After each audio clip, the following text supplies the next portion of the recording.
বন্ধুরা সবাই ভালো আছেন তো? আজকে একটা নতুন রেসিপি নিয়ে আপনাদের সামনে আসছি। এই যে কুমড়োর ডগাগুলো দেখছেন, এই কুমড়োর ডগাগুলো আজকে আমি রান্না করব।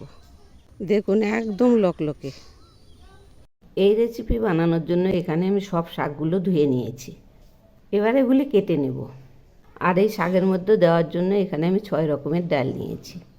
এর মধ্যে মুগ, মসুর, ছোলা, মাসকলাই, খেসারি আর মটর ডাল আছে। টোটাল এখানে 250 গ্রাম ডাল আছে। এখন আমি এই ডালগুলো ভেজে নিচ্ছি, একটু নেড়ে দিচ্ছি। এগুলি হালকা করেই ভেজে নেব। আবারও একটু নেড়ে দিচ্ছি। এগুলি ভাজা প্রায় হয়ে আসছে।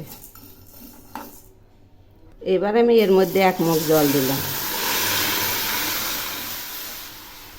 ডালগুলো একটু একটু ফুটছে। এবার আমি ডালের ফ্যানগুলো তুলে ফেলছি। এরকম করে সব ফ্যানগুলো তুলে ফেলব। এখন আমি এর মধ্যে দিচ্ছি 5টা চেরা কাঁচা লঙ্কা, আর সেই সঙ্গে দিচ্ছি একটা তেজপাতা। এবার আমি এগুলি একদম লো আঁচে সেদ্ধ করে নেব।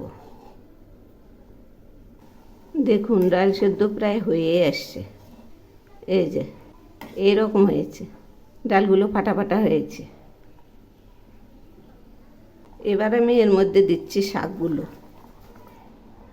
আর সেই সঙ্গে দিচ্ছি স্বাদ মতো লবণ, পরিমাণ মতো হলুদ। এখন আমি দিচ্ছি 1 চামচ চিনি। একটু নেড়ে দিচ্ছি। শাকগুলো কিছুক্ষণ সেদ্ধ করে নেব। আবারও একটু নেড়ে দিচ্ছি। এই ডালগুলোতে আমি কাটা দেব না, একদম ফাটা ফাটা করে রান্না করব। এই যে দেখুন শাক সেদ্ধ হয়ে গেছে। এবার আমি এগুলি নামিয়ে নিচ্ছি। আবার কড়াইটা ধুয়ে বসিয়েছি। এর মধ্যে তেল দিলাম। দিচ্ছি একটা শুকনো লঙ্কা ফোড়ন, সেই সঙ্গে দিচ্ছি তেজপাতা। এখন আমি দিচ্ছি একটু জিরে ফোড়ন, দিচ্ছি কয়েকটা টমেটোর টুকরো, সেই সঙ্গে দিচ্ছি 1 চামচ জিরে বাটা আর 1 টুকরো আদা বাটা।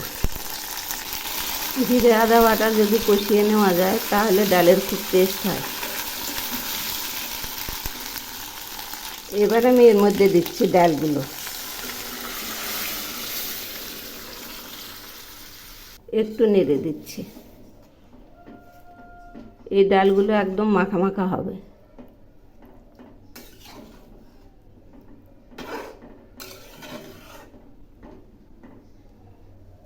সব শেষে আমি দিচ্ছি 1 চামচ ঘি। রান্নাটা হয়ে গেছে। এই যে দেখুন একদম মাখা মাখা হয়ে গেছে। এগুলি নামানোর পর আরেকটু জমবে। এখন নেড়ে চেড়ে নামাবো। এই যে রান্নাটা নামাচ্ছি। দেখুন না কত সুন্দর হয়েছে। এভাবে একবার বানিয়ে খেয়ে দেখবেন, অপূর্ব স্বাদ। একবার খেলে ভুলতেই পারবেন না, এত টেস্টি।